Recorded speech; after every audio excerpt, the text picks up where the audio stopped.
Well. Good evening, everybody. Andy Nichols here from Two Legs for the Sunday late edition of the Sunday Live show. Good evening, everybody out there, and how are we all doing? In the comments already, we see Beetle Eddie, James Martinez, the MVP, Brad. Hello. How's everybody doing? It's been a long couple of days, but we've just wrapped up a weekend in Nashville, and those of you that follow the socials know that we just got back from Nashville, seeing Ringo at the Ole Opry. There we go. 11:30 a.m. in Sydney. Glad that it's a reasonable hour for you there, Daniel. Usually it's not for our friends down under. Hopefully our friend and stepson, Boyan Archer, is awake and watches us. Hey, it's good to be. I'm glad you're here. Hello, Susan. Yeah, good fun. Good fun, man. Wow. Wish we were there in January, but we made it. We made it to Nashville, and we're all countryified out. Hello, everybody. Thanks for being here. A little bit later, we got back today. I was usually I go live at 11:30, as you know, most Sunday afternoons, most Sunday mornings. But we were flying. I was on a plane then, so I couldn't really go live then. And the return of my good friend, Beatley Tone, he had been a little inactive because he was under the weather for a few weeks. And I was dying for his take on all this news of late. And he went live today, 4 p.m. UK time, and earlier today. And he was there, and he's here now. Hey, Tone. That's about 12:30. That's about usual for you, you night owl, you silly bugger. You're always up late. Joe Mantaneo. Hello. Woo, we got a lot to go over. Here tonight on the Sunday Live show. If you've already had your Sunday dinner, it's a little bit late. So excuse my tiredness, because it's just been the last couple of weeks have just been incredible. 2 Beatles in 2 weeks. Wow. I can't believe it. I still can't believe it. I'm still numb from the Bowery shows. And we just saw Ringo. And yes, it was only 3 songs, okay? It was not a full bona fide Ringo concert like the shows in January at the Ryman Auditorium, which the MVP and I got to tour as well, too. Wow, and we'll get to all that. And I've got a couple of pics we'll show during the show today. I'm working on it. Shh. One is in the works right now, and you can guess who it's about. But thank you. We're just been so blessed to see 2 Beatles in 2 weeks. It's incredible. And Nashville, I'd never been to Nashville at all before. Seen lots of videos. I've read lots of stories. Lots of friends who have gone to Nashville told me all about it.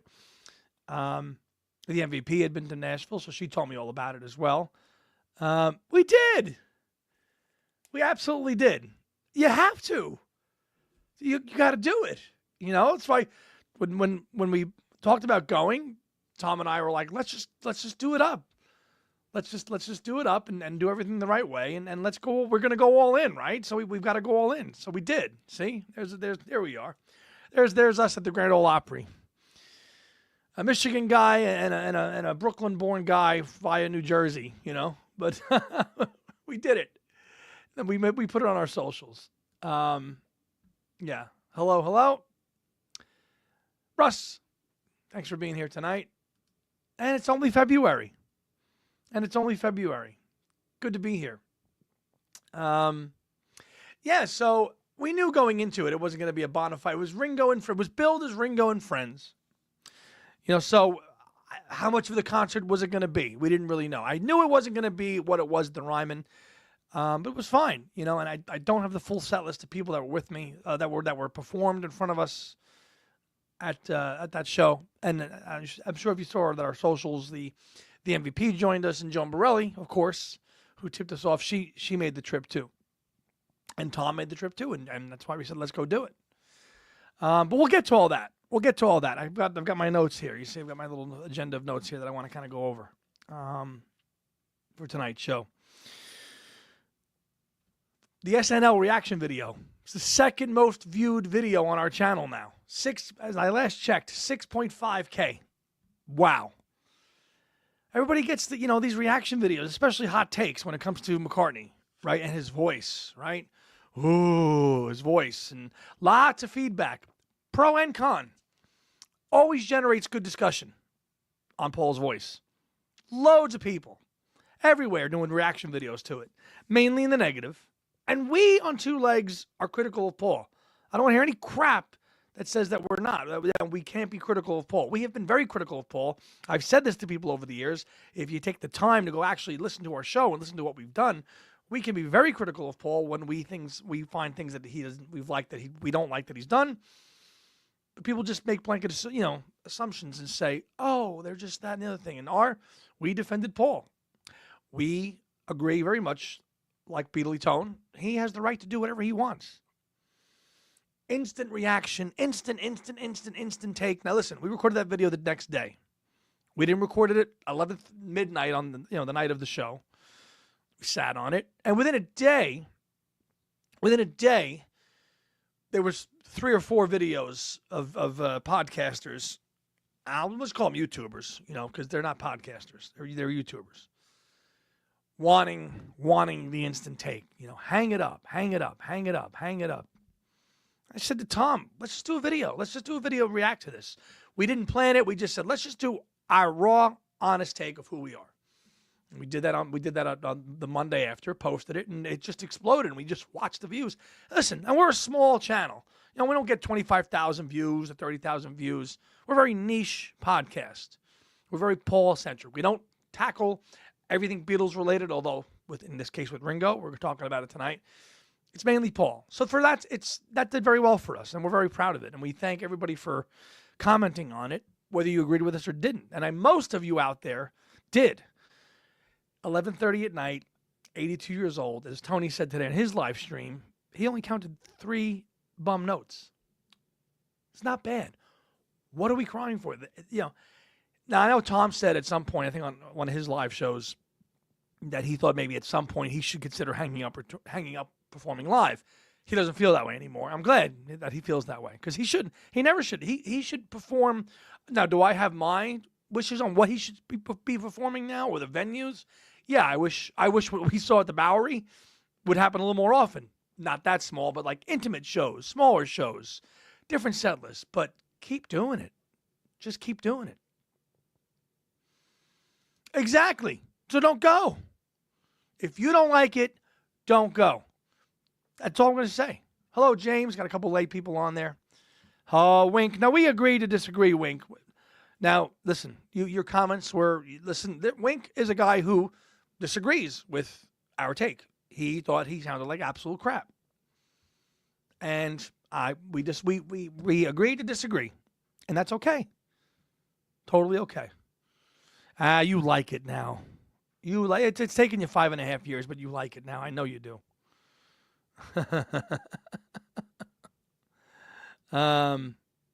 Yeah. Yes. And those of you out there keeping score, the Postal Service does still not have my Flowers in the Dirt promotional box yet delivered to me yet, and I'm gonna ask some help from my partner and also David Gargolino to possibly check out their nearest. Currently, it's sitting in St. Clair's Shores, Michigan, post office, wherever that is. So, thank you, partner, for checking on that tomorrow with the Postal Service.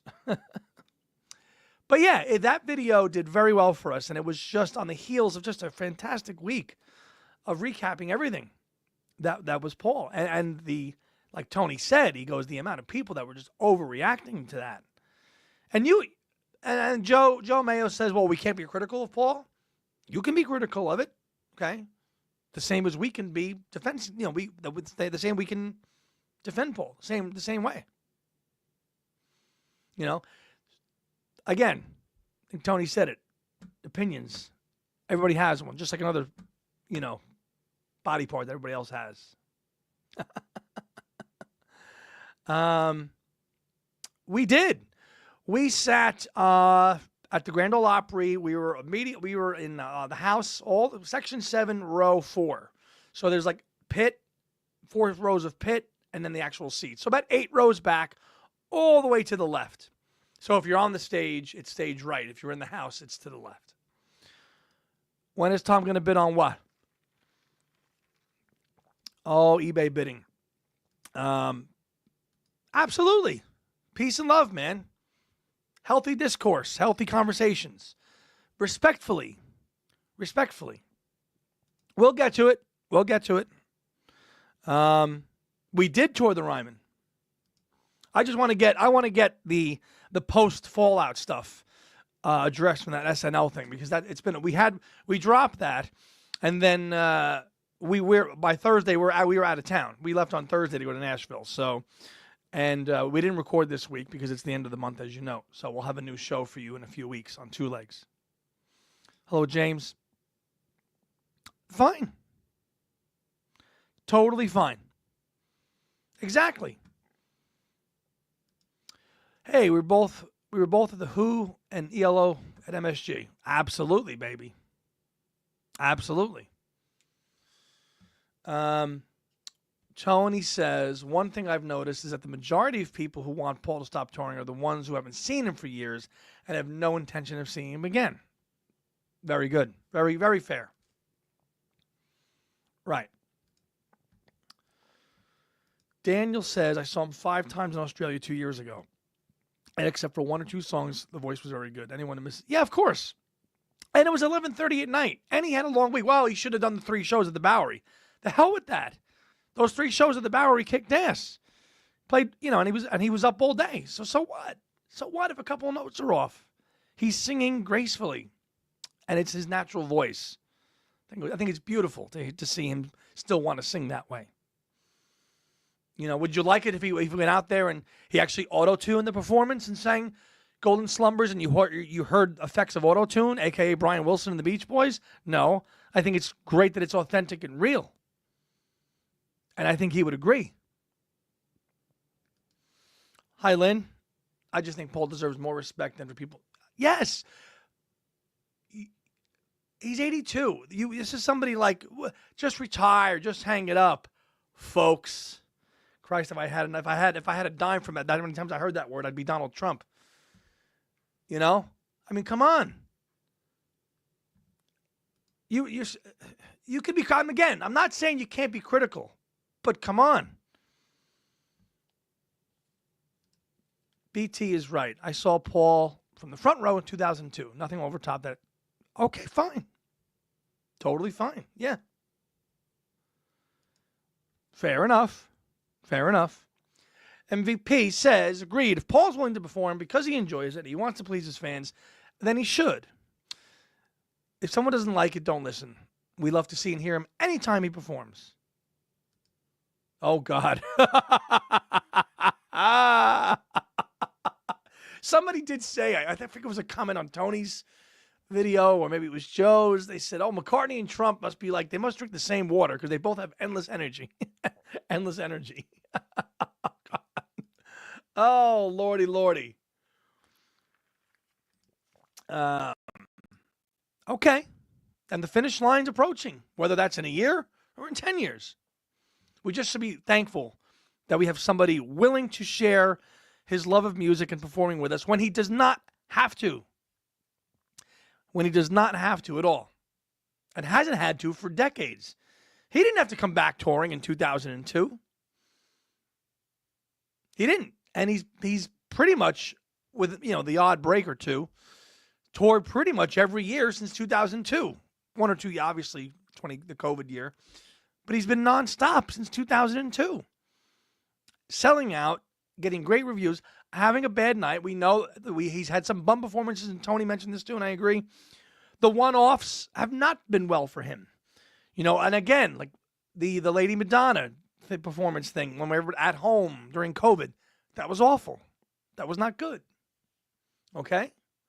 And I think that's going to happen, Mr. Burley. I think the Got Back tour is over. I think this, when he tours again, and I don't think it's going to be this year, because from people in the know, Paul's sound man, Pablo, also does sound for AC/DC. And he's booked with them through August. So I don't think Paul is going to be touring. That's what we hear. That's the inside scoop. Pablo said the sound man is touring with AC/DC and committed through August. So that doesn't sound like an American tour or any fall tour is promising for 2025. Who knows? Did we think the Bowery was going to happen? No. You're going to see Paul on his birthday on June 18th? Where at, man? Where is he performing on June 18th that we don't know yet? Let's go back and make sure I missed the comment. Did you say something earlier there, Beetle Eddie? Mike Walgesper, I'm sorry. I wanted to say hello to everybody. Thanks for being here. Of course. No problem. Matt Smith, hello. Has Paul's camp? I don't think so. In fact, I think if we're gonna just hypothesize, I think this year's, and it's just a wish, it's just a prayer, and it's something I've talked with Dylan Seavey about. I'm sorry, not Dylan Seavey, Kyle Hand. I'm gonna get to Dylan Seavey because we met him this weekend. I think this year's project is Cold Cuts. I think Cold Cuts is the 2025 Paul McCartney archival, small release, like a one-hand clapping, finally Cold Cuts. And I have it on good authority from another unnamed source that there's some really good news. There's some great Macca stuff cooking, but I can't say who it's from, and I don't even know what it is. So just stay tuned. Exactly there, Tom. To quote the man himself in the Beatles anthology, it's the bloody Beatles White Album. Shut up. Dylan, Simon, or Macca? F, marry, or kill?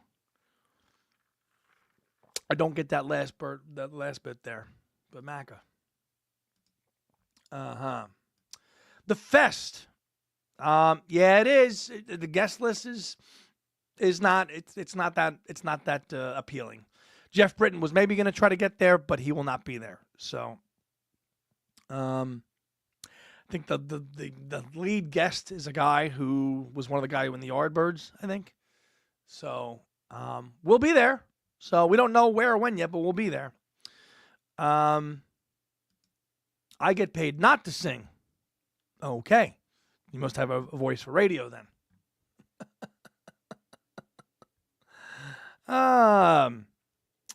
Yeah, so that's recapping all the SNL stuff. So thank you for supporting that video. And God, it's been one of our best videos yet, and we just did it on a whim.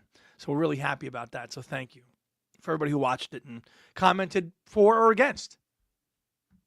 For or against. Our most recent episode dropped yesterday. Block You Bear. Hello. Nice to see you on here always. Thanks for being here late.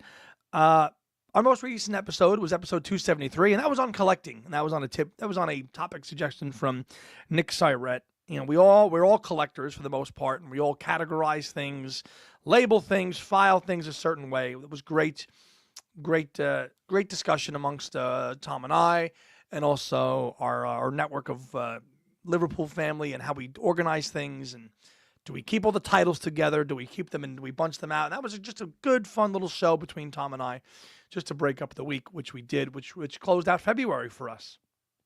So that was on collecting, and that's already at 500 some odd views too. So if you haven't watched that, check that out too. For the record, in the Cliff Notes version, I kind of keep everything in chronological order, but I keep the releases together. Like the archives are together. The 1993s are together. Things like that. Generally. And again, I agree with Tony here. He goes, everything was fine until we got all these other editions, and then things changed. Wink says, Jeff Britton would have been cool. Would love to see them book whoever's about. Now, that would be some good guests, because they're still alive and well. Earl Slick, George Small. That would be, some of those, they would be some great guests. And I know coming up in a couple of weeks is Beatles on the Beach. I think Mike Nolan's take on Mac was about as relevant as his haircut. I don't even know who that is. What do you want to be? Yes, Mr. Broadstreet. We'll see you in about a month's time, and we should know. We'll know the schedule probably in about 3 weeks. Probably panels, I'm sure. Looking to hopefully do something with Adrian Sinclair and Alan Kozin. They will both be there, and that will likely be something on Venus and Mars. given that that's the 50th anniversary of this album. Earl Slick was at the fest a few years ago. I thought so. All right, so Nashville. Wow. So we had decided to go once Ringo had performed his shows at the Ryman. He was with the Grand Ole Opry. You can only play at the Opry if you've been invited to play at the Opry. And again, I'm not a huge country music fan. Johnny Cash, traditional country, I have a lot of respect for. Obviously, when Bob Dylan has explored country, genres in his music, I'm all in with that. Do I listen to country music properly? No, I do not. Especially modern ones. Modern country, I don't listen to at all. So it's never been my bag. It just never has been. The boots and the cars, the songs about the trucks and the women and he's drunk and blah, blah. To me, it's like recycled crap. It's just a drone. Proper country and the roots of it that go back to the 1800s and the early 1900s, I have a ton of respect for. I don't listen to it every day, but I have a lot of respect for that genre because look at all those people that it influenced. It influenced our heroes across the pond. So that era I love. I have a lot of respect for. I don't listen to it a lot, but damn, it's authentic and real. And that's what that's what I wanted to experience. And damn, did we. Okay. Cool. Ringo had a town hall where he said the new All-Star Band tour. Okay, that's good to know because we're going to go see Ringo in June again. So it's going to because Ringo doesn't want to play songs from his new album. In fact, at the show, and we're going out of order here a little bit, but at the concert at the Grand Ole Opry, he said, we're going to play a song from my new album, of which, about 5 people bought, which got laughs. But I felt sad he said that because this has been one of the most successful albums of his career. And he played Time on My Hands. But it's all right. So he'll probably play Look Up then, I would think, when the All-Star Band resumes. Your collection show was interesting. We all do our organization differently, and my take is that it's mainly determined by what year we started collecting. Interesting. So yeah, about a month ago, Joan Borelli had messaged me saying, Ringo's going to be, it's Ringo and Friends at the Grand Ole Opry. And really, really, really was feeling the FOMO that we didn't go to the shows at the Ryman that our friends had gone to. Tom Frangione had gone to it. Jeremy had gone to it. Bob Gannon went to it. A lot of people went down there to the shows in January. Ken Michaels as well, too. And was like, damn. But you know what? We had just gotten back from England. It said 8 o'clock because when I made the stream, Jeff, I was a time zone behind. So that's why. And then I realized that I had to adjust it once we got back into the Eastern time zone. So it was 7. I made it 7:30. But I'm doing good, man. I'm glad you're here. You're a fellow loyal Sunday watcher and viewer. Thanks for being here. Brooks, hi Andy. Your collecting show got me to dust off the old eBay login. It's very, very, very, very. It's very addicting. And once again, I'm gonna single you out there, young man down under. Boy, and Archer, you get everybody just itching to buy stuff. It's so addicting. So addicting. But yeah. Yes, I have. In 1994. I saw it. I saw it in the theater. So we wanted to go, knowing that it wasn't a full Ringo show. Bought the tickets, booked it. Got an Airbnb that Joan Borelli, graciously, we all split it. Tom, Joan Borelli, the MVP, and me. All right down there. He's such an enabler. And he's such an enabler that, I guarantee you after I finish this show, something he's mentioned, I'm going to get something that guy has mentioned. Something. It is contagious. Got to Nashville on Thursday.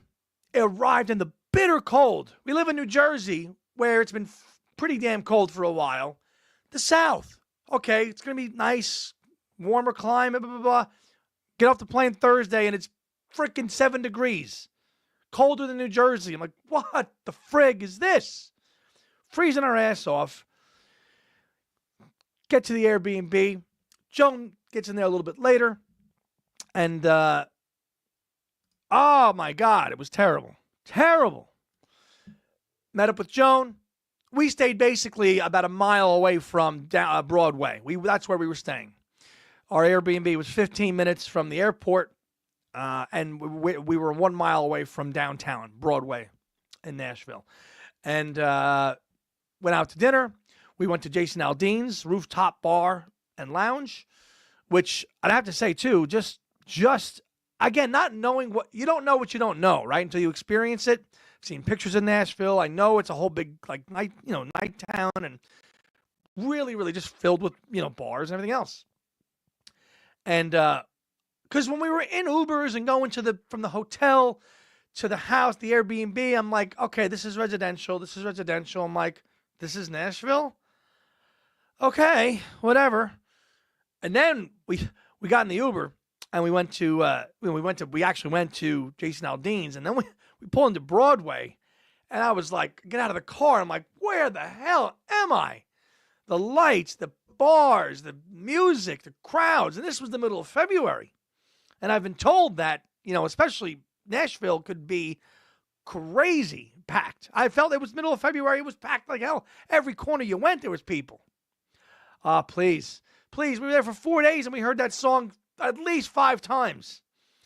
That's like the Nashville devil, that's like the Nashville I guess it's the rite of passage to play that song. We must have been in 5 different pubs, and in every pub we heard that freaking song. But the one we were at with the fiddle player actually did it pretty good.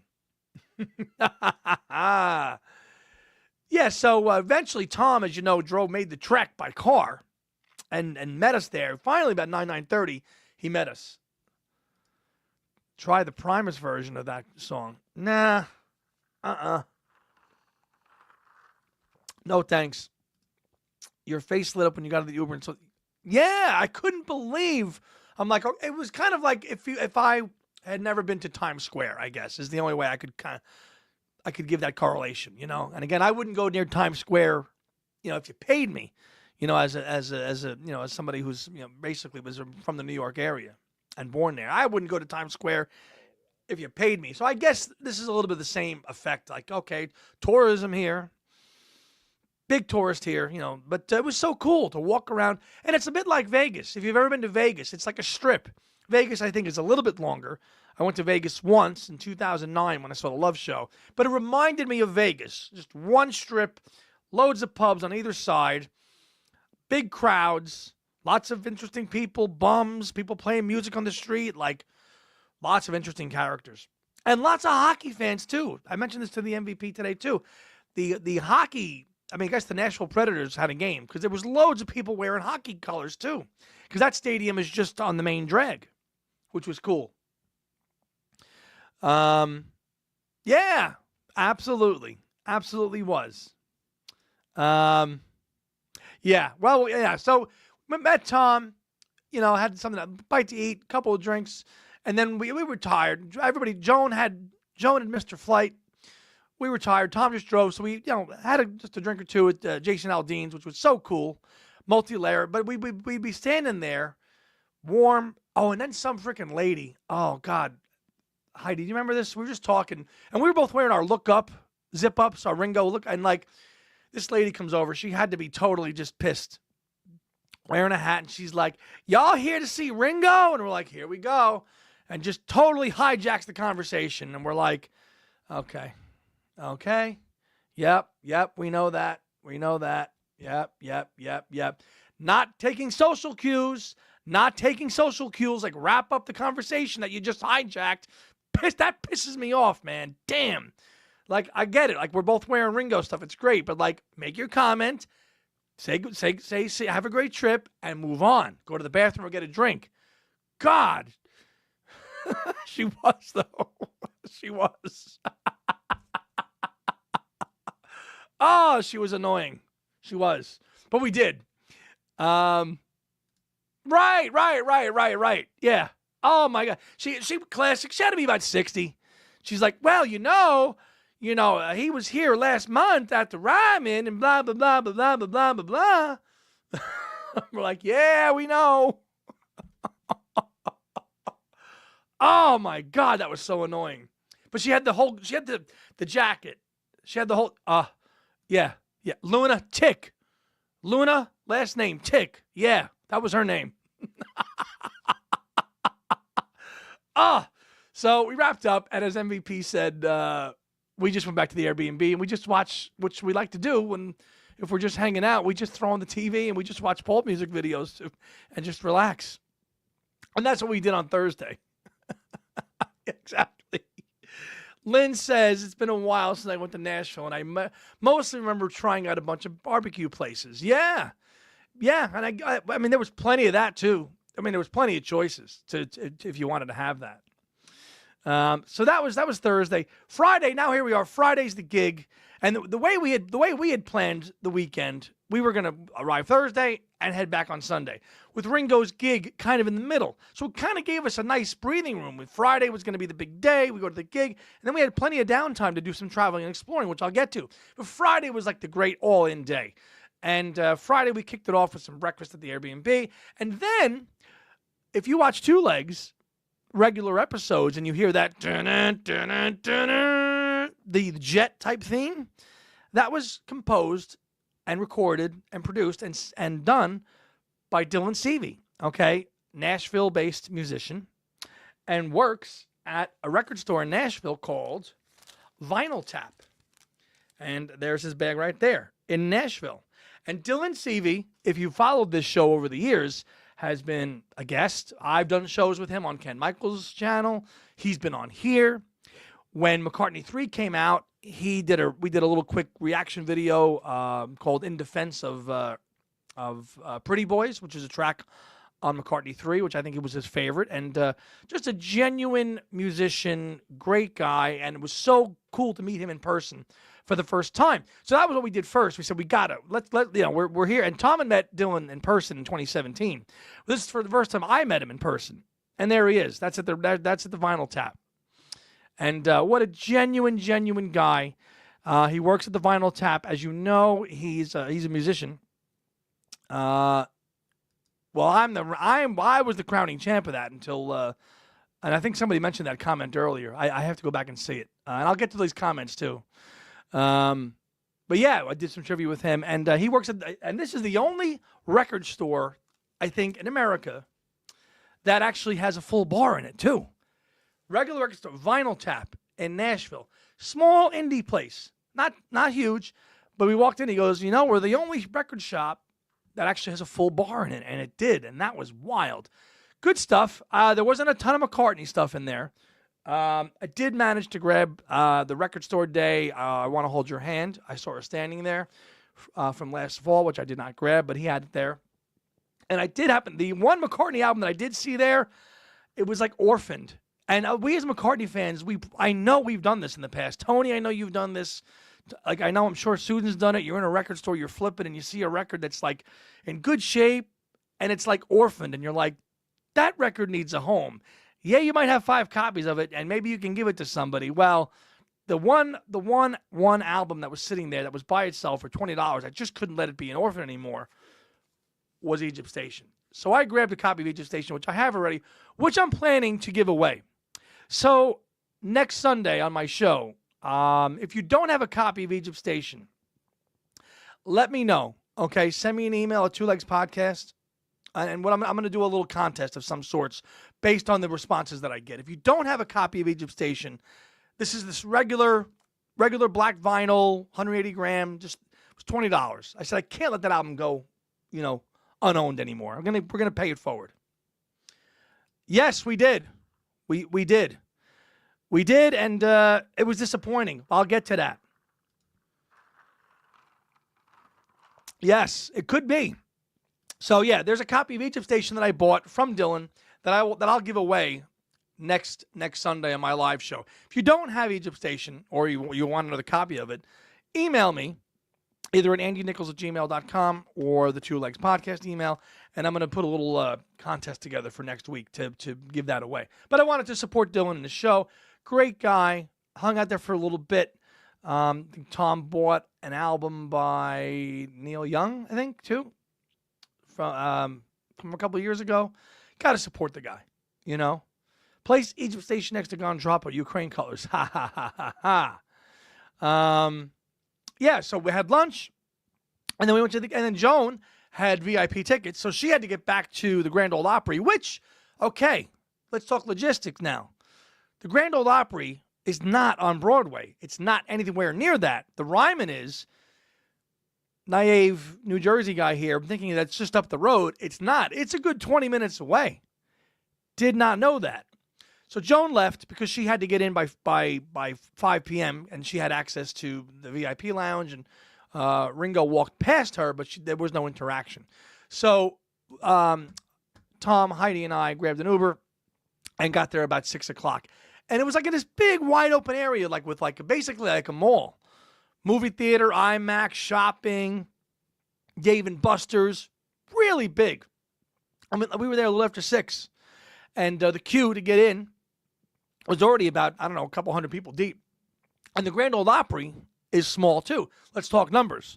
4,400 people is what the Grand Ole Opry holds, and compared to the Ryman, which is 2,200. So we got there and eventually worked our way in. It wasn't as cold that day. Worked our way in. There was 2 tables. There was like a high-end table of merch for like Ringo artwork that was like, if you bought something, it was going to charity, which was like lots and lots and lots and lots of money, which we saw that and went, that's nice. We're not going to get any of that. Then Joan had told us that they were selling one poster, which I don't have on me right now because the MVP still has it. One unique poster to the venue. Ringo Starr, Grand Ole Opry debut. Really nice yellow poster. And we all got copies of it, which will be framed. And I'm running shortly, running out of wall space here between my Bowery and got back and everything else. So got that. Ran into fan on the run, Marianne, who we had met in Manchester. And some of those fans, they just go to everything. And she saw me in line, and she's like, "Hey, I know you." It's funny when you see all these people at certain gigs. You know them and you say hello. And she said. "Oh, you got to go to the Bowery?" I said, "Yeah." She was uber jealous of that, but it was very nice seeing her. Very pleasant lady, and I always like talking Beatles and with her whenever I see her. Hello, Scott O'Rourke. How you doing, man? The wall space is almost full. Gonna have to get creative here in other parts of the house. This room's done. Hey, there ain't a hope for anything in this room anymore. We're done. This room is just tapped out. So yeah, and got to our seats, and I looked online. The seats at the Grand Ole Opry and at the Ryman are very much like church pews. It's not regular seating. You go to a concert, row E, seat 13, 14, 15. Seats fall down, bucket seats, whatever. Not like it. Very old school, very church pewy, like religious type thing. And the Ryman was the same way. And that was even more of a kind of a religious experience as Heidi and I learned on Saturday. Crazy. Like just very authentic and very real. So not what we're used to in this area. You walk in and you look around. There's big, like multi-layers. Reminded me of the Beacon Theater. If I had to pick a venue to compare it to in terms of feel, it would be the Beacon Theater. Just in terms of like classiness and design and layout and presentation, but totally different and wide open. And took our seats. I said we were row E, so it went like AA, BB, CC, DD, EE, and then ABCD. And we were in D, so we were about 8 rows all the way to the left. So like extreme left stage, looking at the stage right. And show started promptly at 7, and like. These shows are simulcast on radio too, so it's a whole different experience. So there was this guy that came out, and he was like this presenter, like very professional guy in a suit. Hello, and welcome to the Grand Ole Opry. I'm blah, blah, blah, blah. I forget the guy's name, but like very professional, like very authentic, going through the motions. And they introduced the first act, which, and again, I don't have any of the acts' names tonight because I'm just knackered from the trip. I'm sure you can find it online. The first act were these old guys. They had to be in their 80s, all come out in the classic, the handlebar mustaches and the chaps and the violins and the whole nine. And they did like a 3-song set. And everybody who played that night of the Opry did 3 songs. They did 2 songs, 3 songs. Most of the acts did, I think 2 of the acts did Beatles tribute songs. One act, Molly Tuttle, of course, was there, and she did In My Life. another group did Help. I think Help and In My Life were the two Beatles songs that were done by the other acts. But there were probably five or six acts, 7 acts on the bill total. Started promptly at 7. I think by 8 o'clock there was intermission. And then the other acts, and again, Heidi, if you can remember that girl's name, Heidi was impressed. There was this woman. She was like 6 months preggo. She was out to here, and she was talking about her baby, and she sang a song dedicated to her mom. She was a former American Idol contest. Really sweet. And again, I don't know these artists from a hole in the wall.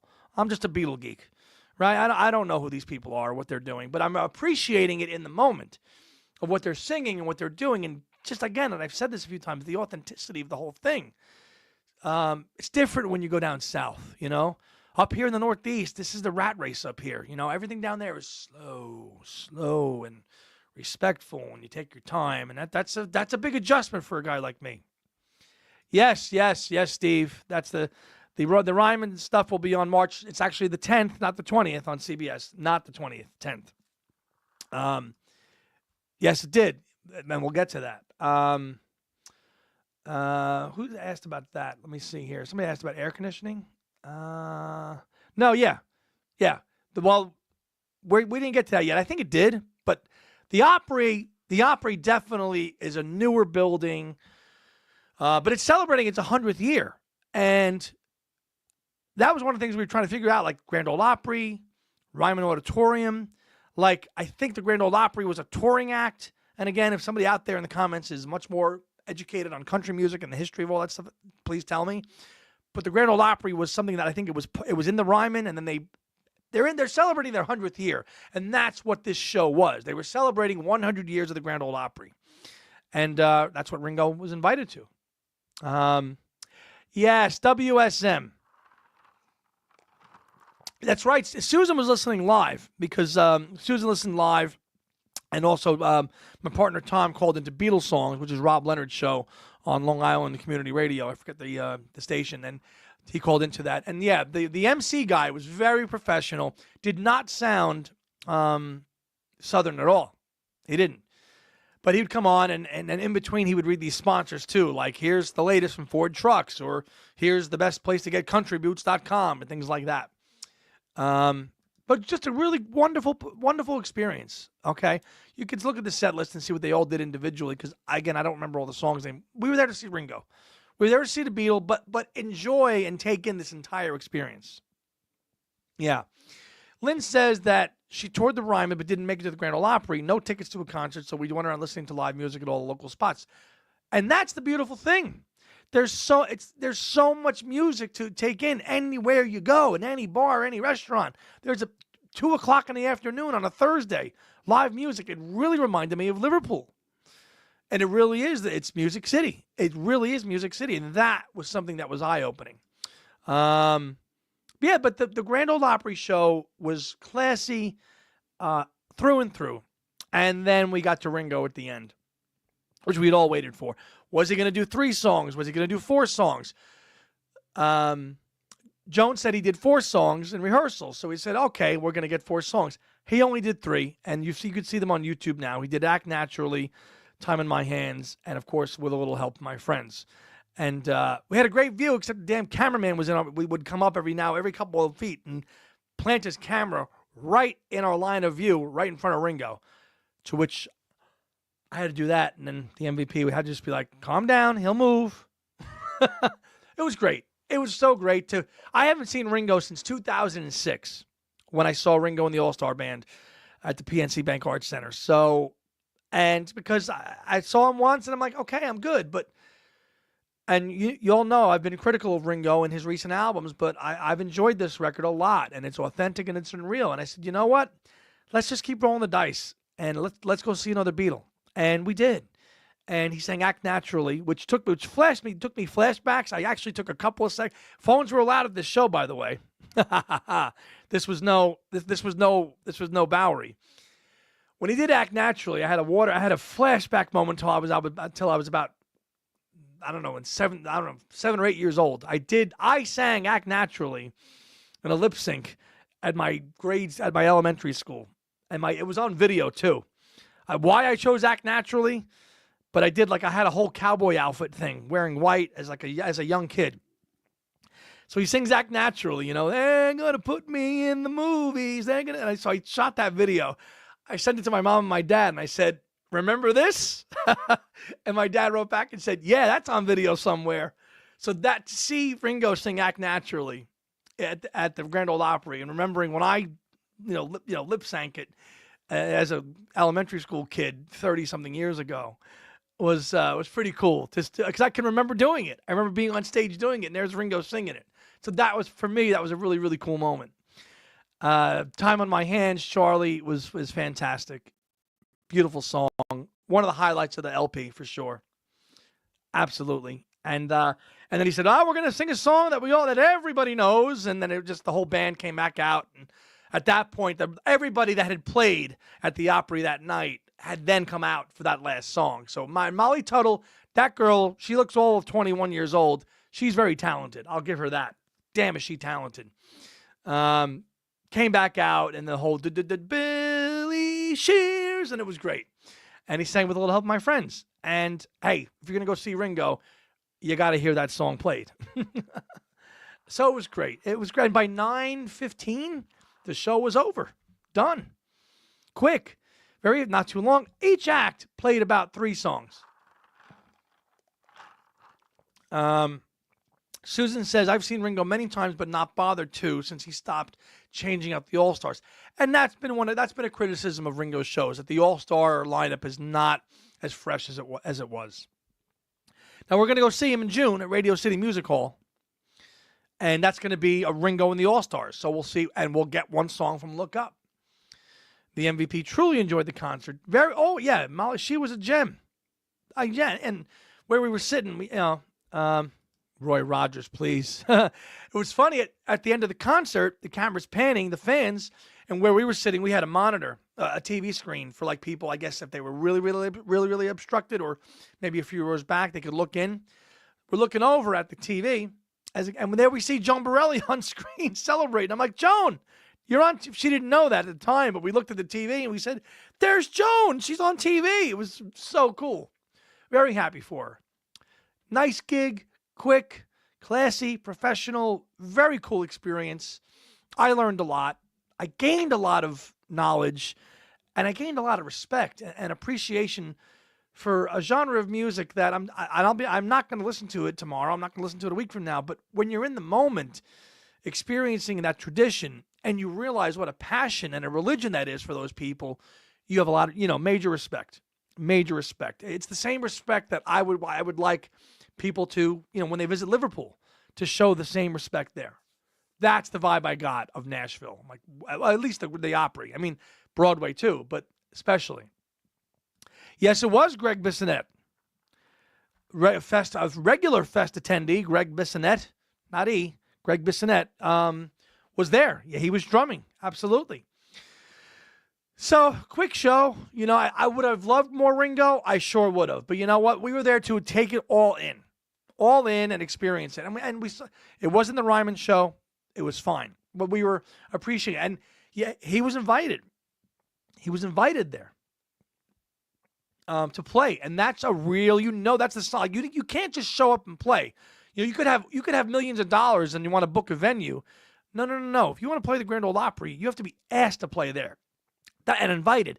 That's what I'm talking about. That true, authentic respect to the past that is carried on to this day. That I thought was so cool. And I wish more places did that. And that's really why it's Music City in America. I totally get that now. Susan, Andy, and Heidi, are you in any of the many pics of the New York show? Just posted like today? Or like recently over the last week? My arm is in one, but it's being blocked by somebody. My arm and my blue got back sleeve is in the photo. It's the one of all the fans in the front like row there, unless there's new photos. But we haven't seen too many from night 2. So wonderful experience at the Grand Ole Opry, and that was Friday. I have to check, Susan. I have to check for the new photos. I'll see. I know I saw my arm in one, but that was it so far. So that was it.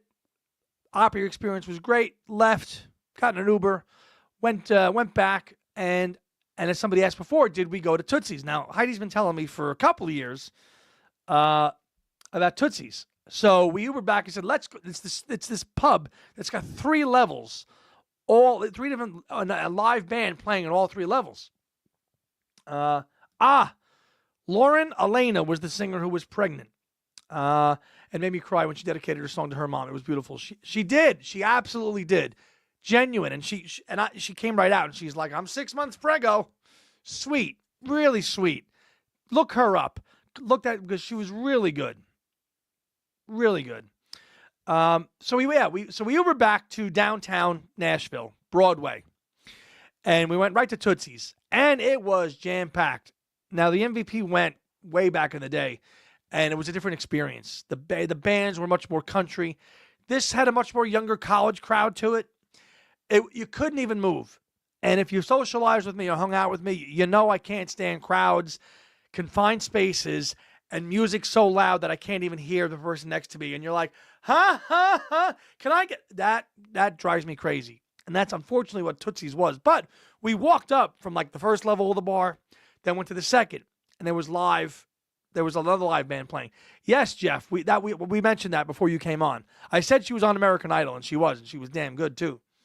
Went to the second level of Tootsie's, can't move. Finally went to the third level, and we could breathe a little bit. And the 4 of us went up there and hung out for a little bit, and could move a little bit, and just had some, and had a, there was a young band playing cover songs, and Tom didn't like that they were playing "Don't Stop Believing." And they were okay, But again, it was very much a younger crowd. Oh, this one's 21 tonight, and we're all celebrating her. And it was a cool venue, but it was just not our cup of tea. Oh Christ, yeah, it's this one's 21st birthday. Boo, boo, boo. Yeah, so we went there and we left. It was not sold out, Tom. I had asked one of the people working the venue if it was a sellout, and it was not. You could get tickets the day of. Again, 4,400, so there probably was a few hundred seats available. Yeah, so we went there real quick, and then we went after there. By this point, it's like 10. We then sauntered across the street, and we went to John Bon Jovi's bar, which was a little bit more our speed because it wasn't as crowded, but the band wasn't that good. We had a drink or two, and then we buggered off and left. And we went back to the Airbnb. And then we watched more Paul concert videos. And that's how we rounded up our Friday night. But it wasn't sold out. Joe says, I remember watching Lauren on AI. She was great. I'm glad she was there. Yes, she was doing really good. Very, very impressive. Very impressive at all. Very. So yeah, we just a little bar hopping after the Grand Ole Opry back into down. It's still now the streets are just jam packed with people at 10 o'clock at night. So it's cold and it's crowded and you're walking around. So we just did that, came back and just I think we watched, I forget what Paul concert video we watched on. I think we watched a 2023 show, I think, and then I went to bed. And then Tom was out the next morning. He had a long drive back to Michigan, 8 hours. He headed back. Joan was heading back that day. So the MVP and I had Saturday to kind of explore more of Nashville and see other things, which I was really excited about because we had the whole day free to see it. I checked with Paul. Look for the one with the blue sleeve. That's me. The one with the blue sleeve behind the guy's head is my arm. That's my arm. And then having the day to explore and really do whatever we really wanted, to walk around. Finally, it warmed up a little bit too. It's okay. Let's go see the Ryman. But before I do that, let me just show one. Here's a great picture of us too. Here's the 4 of us here on Friday afternoon, the day of the gig, in one of the pubs.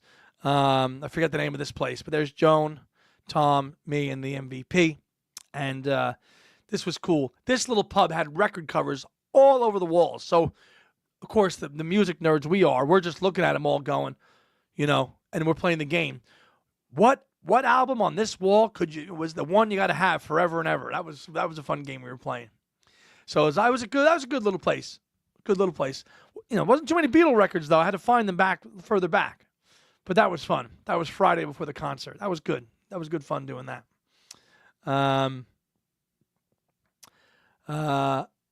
Lynn, so do I. I wish there was video of you and Paul singing Flaming Hot to each other. Well, so do I. Because the eye contact was for real. It was for real. Because I was right in the middle of them, and I was one of probably only half a dozen people in that whole venue that knew that song word for word. And I was rocking my heart out. And I know we locked eyes. I know we saw it. He laughed. Because he knew how crazy I was singing my heart out to this song. Hi, Richard. He was at the gig, too. Yeah, so Saturday, we look, we got to go see the Ryman. We have to see the Ryman. Now, the Ryman Auditorium is the really old, authentic place that's been there since the 1890-somethings. And it started as like a church. It's one of the things where we learned about this whole trip. It's like religious music overtones combining. You've got the stained glass thing going on, like the Deep South religion music. It's all really intertwined down there, or it was. And I mean, it was almost like going to church, wouldn't you say, MVP? It was almost like going to church for a minute if you had to look at it. Really, really cool place, the Ryman Auditorium. It's much smaller than the Opry, 2,200 people. That's it. Thailand. Wow. Hi, Kenneth. What time is it there?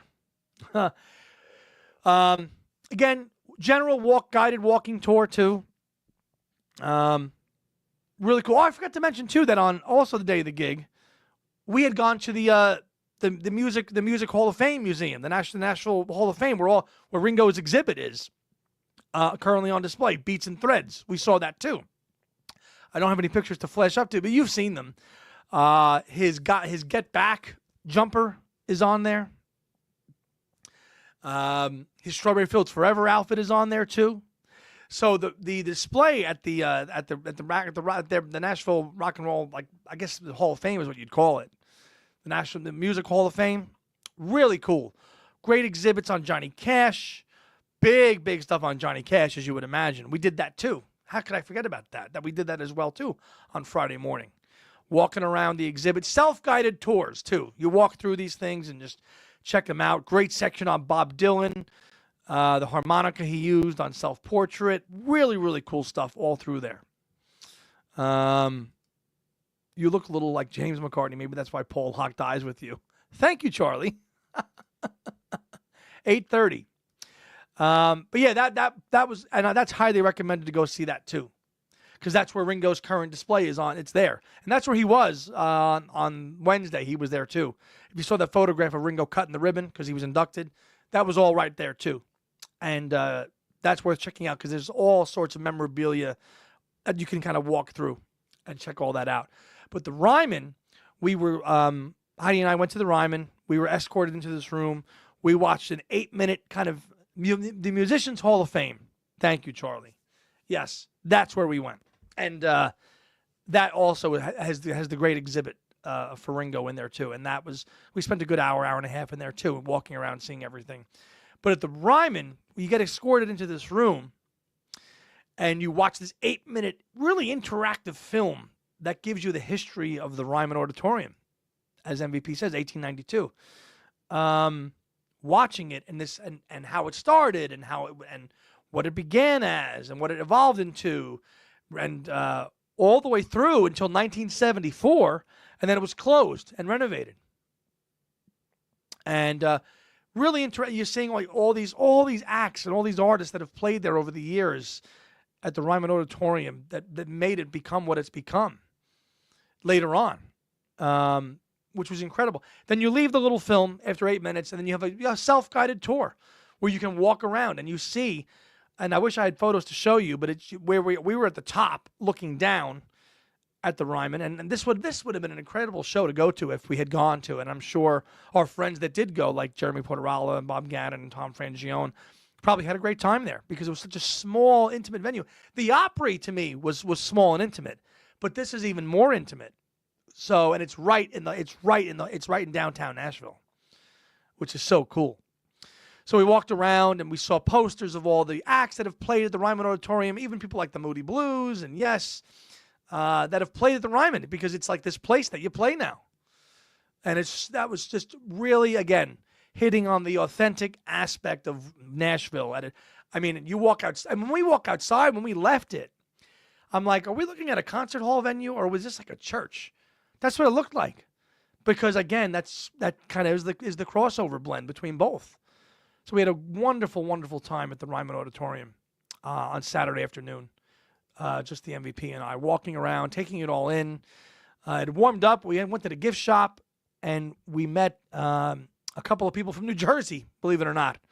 She even knew the towns we were living in. The Ryman's simply known as the Mother Church of country music, and that's as it should. That was the feeling we got walking through there. So we walked down the stairs and walked through the pews. I call them pews because to me that's what they are. They're church pews. At the Grand Ole Opry end there, they're church pews. And there's a gentleman that takes your photo in front of the microphone, which he said we would get, but they haven't emailed it to us yet. So hopefully they will. But very cool. 1 hour tour, just walking around, checking it out. 1892. Amazing. And it's still going strong. And then they've renovated and they've updated a little bit. But I would love to go back and see an act that I follow there or at the Opry in a heartbeat. And it's a 2-hour plane ride from where we are. Fantastic. This is the MVP talking about Flaming Pie. Or maybe it was because Andy was out of control singing his heart out, fist pumping in the air with everyone else not familiar with it. That could be. That could be. Besides the Beatles and solos, who's your favorite band? That would be Yes. That would be Yes. Yes, and then Genesis, in that order. Proggy stuff. Sorry, Tony. Beach Boys are up there. Bob Dylan's up there. But band, right after the Beatles and solos, would be Yes. And Genesis at third. Tom, every Ringo tour includes the Ryman. Yeah, well, we saw the Ringo poster, and the Who. And the Who, yes, of course. I'm sorry, I got to state that again. The Beatles and solo, Yes, and the Who. Then Genesis. That's the order. Sorry. Thank you. The Who are 3. Is that true, though, Tom? Because I only saw that Ringo only played there, and there was a poster hanging there that he played in 2016. So has he been there every tour since then? Because they only had one up at the Ryman. And I'd go back in there. You know, I couldn't believe that even Yes played the Ryman, even without John Anderson. I'm like, wow. Couldn't believe that. The Moody Blues was interesting. Elvis, of course, obviously. But if Ringo was to play the Ryman again, I'd go see him. You're never going to see a McCartney show at any of these gigs, though. You're just not. It's too big. It's definitely too big to see, for sure. I think. It's just that Paul McCartney and the Ryman, I think that would be fantastic. Certainly, he's got his country flair. And if you watch my last Sunday Live show that we did with Tony, we came up with that kind of bona fide McCartney country album called Country Dreamer, where we came up with a playlist of McCartney, of country-themed music. So Paul playing in Nashville, I mean, listen, he recorded Junior's Farm there, which I'll get to Saturday night, which we didn't get a picture of me and Tom there, but after we finished at the Ryman, we grabbed an early dinner. But before we grabbed dinner, we had gone to another pub, real quick, quiet. I think it was Alan Jackson's pub, which was quiet, and that was good. That was the MVP and I. And then I wanted to get to Printer's Alley because I said, look, we're in Nashville. I said, Sally G, the nightlife took me down to Printer's Alley. I got to see Printer's Alley. And it was something Tom and I wanted to do, but we didn't get a chance to do it because he left. And it was cold. So after the Ryman and went into a pub, we said, well, let's walk to Printer's Alley. So we walked to Printer's Alley and found it. And there I am. The nightlife took me off to Printer's Alley. And I'm like, finally, Sally G immortalized right here. I got a chance to see it. And this is a little off-section set of town. It's like it's out of the way. It's not near downtown. It's just down the side. It's not on Broadway. Really cool. off the beaten path of Broadway to Printer's Alley. And we walked and walked and walked and walked. And then we kept walking down this. After we went to Printer's Alley, we saw a sign for like a little bit of a look like I saw the British Underground sign. And I said, oh, that looks like a pub. That looks like a British themed pub. I said, let's go check it out. We've got to go. We've got to go check it out. I'll just pull the name of it up here. What was it called? The Fleet Street Pub. There you go. A little bit of England in the heart of Nashville. And we said, well, I said, Heidi, I know we're in Nashville, but we got to go here. We have to go here, and we did. And that was good. It was quiet. No bands. They were just playing British music. I think they were playing the Stones at the time. Sorry, I had to focus. It'll come back.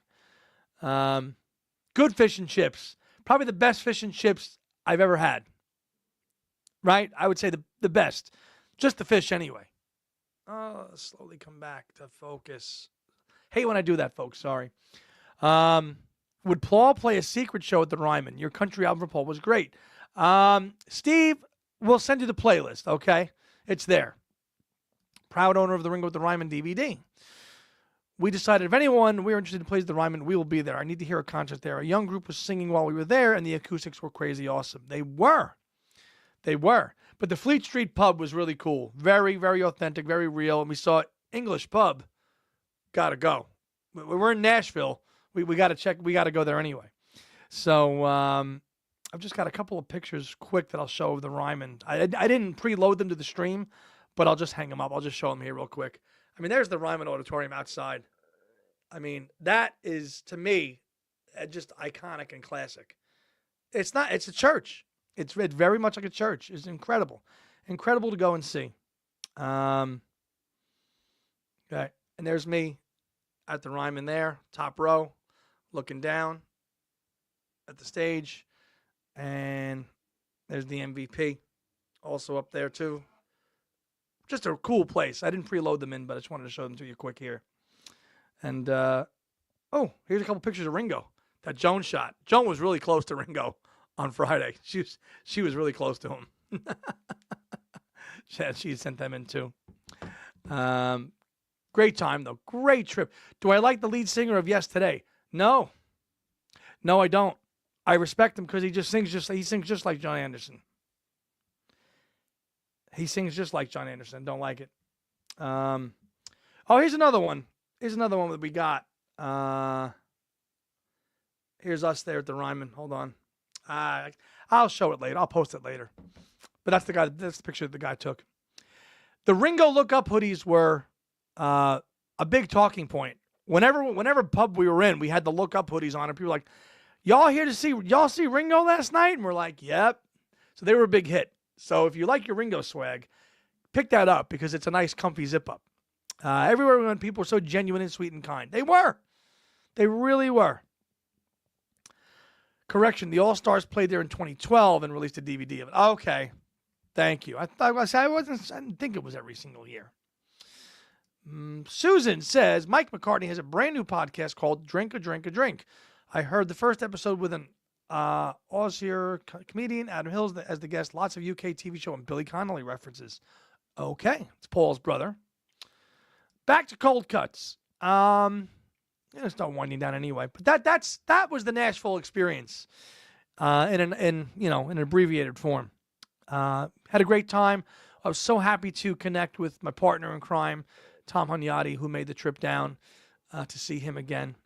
Elliot, hey man, and Joan Borelli, and of course the MVP, to go and see another Beatle in 2 weeks. I mean, we've been pretty damn fortunate these last few weeks and months. Really, when you think about it, from Nashville to Manchester in December, January, February, the Manchester experience, which we're still elated over, which we're still remembering and replaying in our heads, to now the Bowery and now Nashville.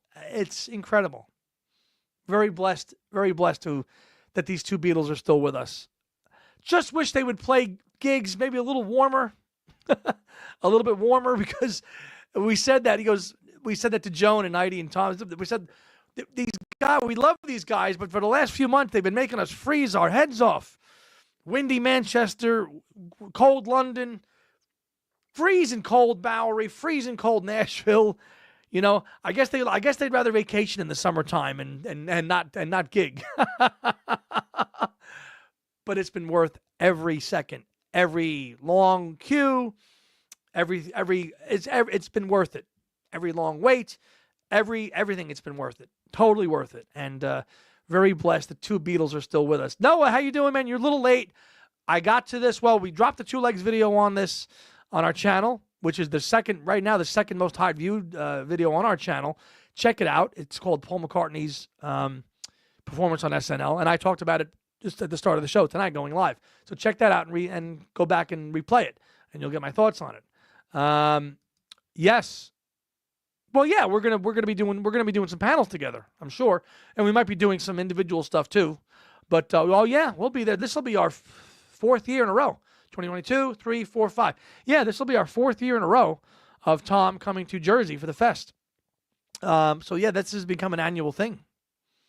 Yeah, he'll be here. It is. 2025 is off to such a great start. There's great things coming as well. And again, I can't share what they are because I don't know what they are, but I'm told good things are coming. So stay tuned. We'll find out. We are blessed. Two Beatles, Paul twice, now Ringo, and then again in June. Again, Ringo again in June, which will be so great to see. No, Noah. No, go back. He's not doing it. Yeah, well, generally that's the guy. I'm usually doing that. I usually bring the gear to do all that stuff, so I generally always do record it. Jeff, so I will record them the best I can, and then I'll have a buddy of mine who is going to help me record some stuff in Chicago as well this year, who's a good friend of mine, and he's going to do them as well. So we'll record panels and hopefully get good quality. And we have good panels too, and hopefully have something really awesome with Adrian Sinclair and Alan Cozen. Good times are coming, absolutely. Now let's get some new stuff from Paul. Well, if he's not touring, based on what we've been told, and his sound man Pablo is booked with AC/DC through August, let's get the album out. We'll have to wait and see, folks. Oh, I said that word I shouldn't have. Damn it, I always said to myself, I'm not going to say that word. Let's get the new album out, people, not folks. We don't like that word. And we'll have merch. We'll have Two Legs t-shirts, pins, and more. White shirt, black shirt, okay? Before I sign off, I just want to talk about this week. Look for a video on our channel. We are on Patreon now, but we haven't really explained it or described it. Tomorrow, we're going to record a video with Kyle Hand, who's been our kind of young brains behind the Patreon and stuff like that. And we're going to record a video breaking down our Patreon, what the tiers are and what they give you. We launched one a few months ago. We I think have 10 or 11 subscribers. We've tweaked it a little bit. We've added things to it. So we're going to record a little Patreon description video tomorrow, and we're going to drop that during the week, and that'll give you kind of the breakdown of what we're doing. Somebody had mentioned a listening party. I think on Tom's live stream, would be doing a listening party. We are going to do listening parties, but that's going to be part of our app on Discord now. So if you're not on Discord and you want to be, watch the video that we're going to drop probably tomorrow or Wednesday, and that's going to tell you how you can be invited to the Discord community. And that we're going to do live listens, anniversary listens, because on YouTube they get blocked. But with Discord and Patreon, it's another way to connect with us directly. So we're going to drop that with Kyle tomorrow, breaking all that down. And those of you that are already on Patreon subscribers, big thank you from me. Thank you, because we love what we do. I love what we do. It's something that we've been passionate about our whole lives, and we're doing it every week. And we're not going anywhere. So we're happy to keep this show rocking and rolling. Thank you, Debbie. No word yet. So I'm going to wind it down. So it's been on about an hour and 15, later than usual. I will find out, Susan. I will find out. I think you can. I'll find out tomorrow, and when we record our video, I'll have an answer for you. And if I have a direct answer, I'll message you directly on Messenger. Okay. but it's great. We have so much. We have so many things planned for that. Really, with Discord too. God, it's going to be such a great way to connect with everybody off air and not on YouTube. We don't have to just do it on YouTube every week.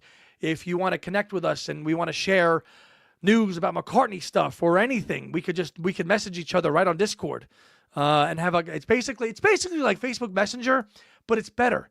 There's channels, and we're gonna explain all this in the video tomorrow.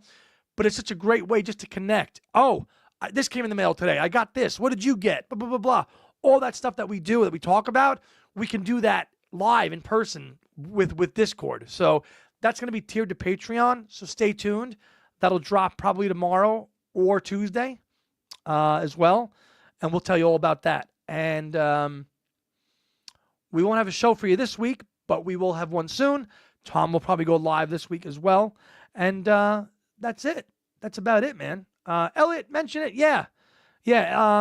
There's a new Dark Horse Records release coming out from Tom Petty and the Heartbreakers member Ben Montench has a new album coming out on his birthday on March 7th on the Dark Horse Records label. So check that out. But I'm going to sign off. Daniel, Tom Liverani, Block You Bear. Yes, Emergency. Got to fight off the cold still. MVP. Thanks for this live chat. And this was great. Yeah. Thank you. No, it's been a blast. And Nashville, another Beatle. 2025 is off to a great start, and I can't wait to see what comes down the pike. It's going to be a good year for us Macca fans and Beatle fans. So, Charlie, everybody out there, Susan Gagney, Steve Sandman, Debbie. I'm going to make sure I thank everybody tonight before I sign off. Noah, Elliot Ween, Beatle Eddie, Joe Mantaneo, Keith Sandstrom, Richard James, Lynn, Jeff, of course, Mike Waljasper, he was here earlier, Scott O'Rourke, Wink, Daniel K., Ed Crawford, you all were here. Beatley Tone, of course, was here as well, too. Ollie, Daniel K., Brooks, Ralph, Blocky Bear, I think I said everybody. That's about it. Tom Hanyadi, of course, was here for a few seconds. James Martinez. And Brad Hill, of course, my buddy Brad Hill. I hope you're enjoying Cold Cuts, or when you get the complete Cold Cuts. I want to hear all about that. Brad, send me an email, okay? So, thank you, everybody. Be safe. Have a great week. Enjoy your Beatles, and enjoy your Macca, and enjoy the music. See you next week. Have a good one. Bye-bye.